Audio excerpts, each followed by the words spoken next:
que les tournages de l'émission mythique vont reprendre à partir de la semaine prochaine pour une 35e saison, le Fort Boyard va avoir le droit à un grand lifting annoncé par le département de Charente-Maritime. C'est donc presque l'été, nous sommes le dimanche 5 mai, bonjour TV 168.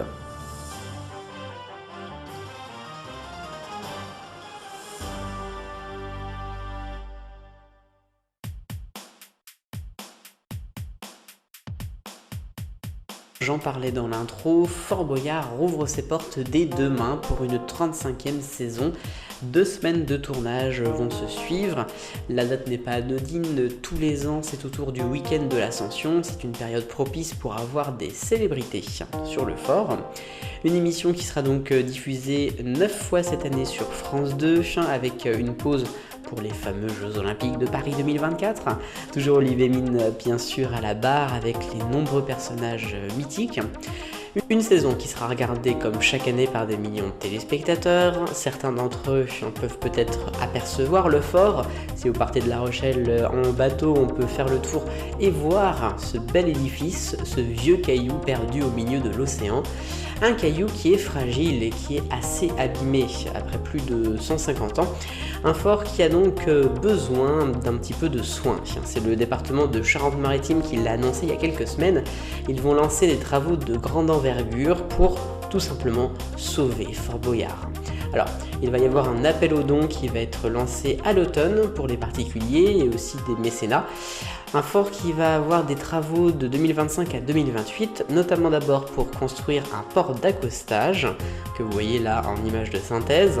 Ce sera sur la façade de la vigie pour ce port. Et puis en face, de l'autre côté, il y aura un éperon qui permettra un petit peu de consolider ce virage en fait du fort par rapport à la houle aux vagues, parce que le fort est quand même de plus en plus abîmé et puis aussi un peu de plus en plus proie aux tempêtes. Il y aura aussi tout le contour qui va être refait avec ce système pour consolider un petit peu le vieux caillou justement.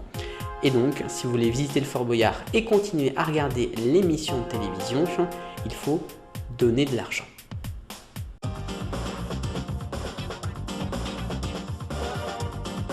Alors, selon vous, que donne Secret Story 2024 ? C'était la question 168. Vous avez été en majorité à répondre que c'est un top, quand même 60%. Ensuite, nous avons le flop, 25%, et 15% d'entre vous moyen. Je viens d'en parler dans la une, le Fort Boyard est à sauver. Mais est-ce que vous le sauverez financièrement ?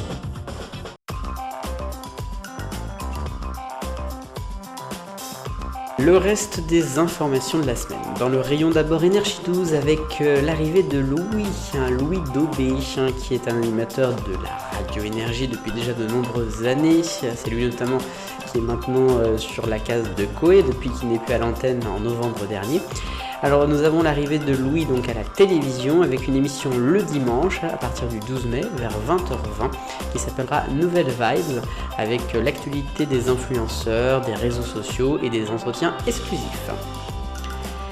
Gulli maintenant avec également le 12 mai prochain l'arrivée de la 7e saison inédite de Totally Spies. C'est un événement, c'est la première fois depuis plus de 10 ans qu'il y a une saison inédite, une saison qui a déjà pas mal fait parler, qui est très attendue. Ça sera donc sur Gulli à partir du 12 mai, le dimanche à 10h40. Ça va être très suivi je crois. Dans l'actualité, nous avons également TMC avec une journée de la biodiversité qui va avoir lieu le mercredi 22 mai prochain. Je crois que ce n'est pas la première fois qu'il y a une journée de ce type. Pour l'occasion, des documentaires pendant 24 heures sur l'environnement, donc aucune rediffusion de série le mercredi jusqu'à quotidien. Il y aura des inédits la veille au soir, le mardi 21, avec 2 documentaires de Guy Lagache, notamment C'est pour demain. Et puis, 4e et dernière info dans ce rayon, des nouvelles de Maïtena Biraben qui a fait des belles heures sur Canal+, la matinale, notamment le supplément Le Grand Journal, donc ça c'était un petit peu moins bien. Elle sort un livre qui va être publié prochainement, La femme invisible, un petit peu sur sa vie et son changement qu'elle a eu à la quarantaine. Elle a maintenant 56 ans. Et puis elle va lancer un média un petit peu dans le même thème qui s'appelle Mesdames, pour changer la perception sur les femmes.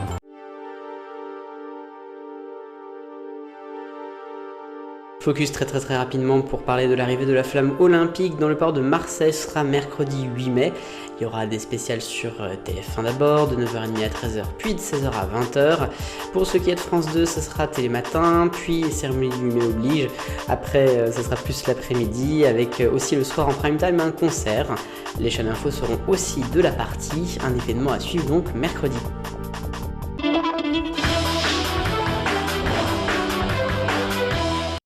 Quelle époque! On vit dans une époque qui est quand même très bizarre, et c'est le nom d'une émission France 2, vous le savez bien sûr. C'est avec Léa Salamé tous les samedis en seconde partie de soirée, et c'est mon point cette semaine puisque il y a une semaine, il y avait Artus notamment parmi les invités, aux côtés aussi de Claire Chazal et puis de l'invité permanent Christophe de Chavannes. Artus qui, au détour d'une séquence, a parlé de son rapport à l'alcool et a dit notamment qu'il n'en buvait plus, qu'il était très content de ne plus en boire et qu'il pouvait faire la fête tout autant. Léa Salamé a un peu rétroqué, peut-être trop rapidement, en disant qu'il était devenu chiant puisqu'il ne buvait pas d'alcool et qu'il ne fumait plus non plus la cigarette. C'est quand même dommage d'en arriver là et je pense qu'elle sera sanctionnée par l'Arcom pour ses propos. En tout cas, elle a fait polémique.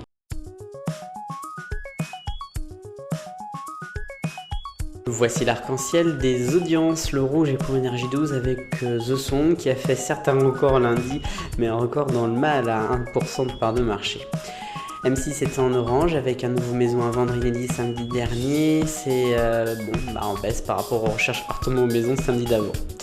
Échappée belle est également moyen en jaune avec un numéro à seulement 800 000, stable néanmoins sur une semaine.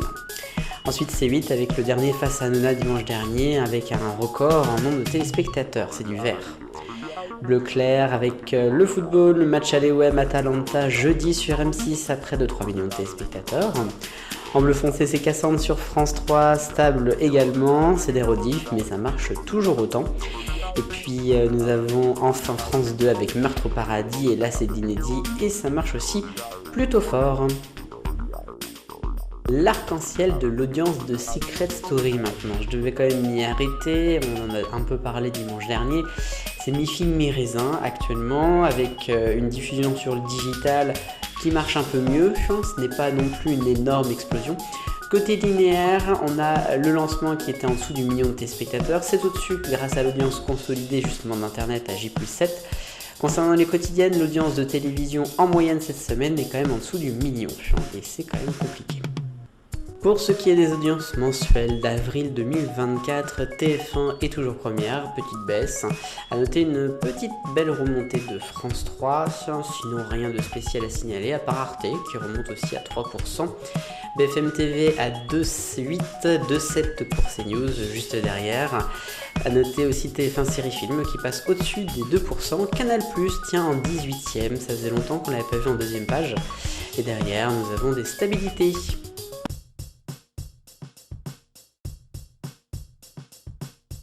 Et enfin, je lance un petit sujet d'opinion, pour terminer. Laurent Ruquier a parlé dans une interview pour la Tribune du dimanche la semaine dernière. Il est notamment là pour Masked Singer, puisque la nouvelle saison commence sur TF1, où il est enquêteur. Laurent Ruquier, quand même quelqu'un de la télévision qui a marqué notre petit écran qui est devenu grand, surtout par des talk-shows.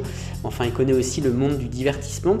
Et justement, il a dit qu'il y avait plus de vrai divertissement sur France Télévisions depuis notamment quelques années, comme Masked Singer, lui qu'il considère comme étant un vrai divertissement. Alors il y avait eu quelques essais avec le spectaculaire, notamment de Jean-Marc Généreux, il y avait aussi The Artist pour France 2. Il y a de nouvelles émissions maintenant, mais est-ce que c'est du vrai divertissement ou pas? On pense aussi au plus grand cabaret du monde ou aux années bonheur. À vous de me dire votre avis si vous trouvez que ça manque de vraie variété sur le service public. Ainsi se termine le TV 168, merci de l'avoir suivi, j'espère qu'il vous a plu surtout, c'est très important. L'émission revient le week-end prochain, pas de pont pour Génération Télévision. Je vous souhaite une bonne semaine, profitez si vous avez des vacances, mais pensez aussi à ceux qui travaillent, ce sont eux qui font les vacances. Vive le bonheur, on est tous des millions de copains.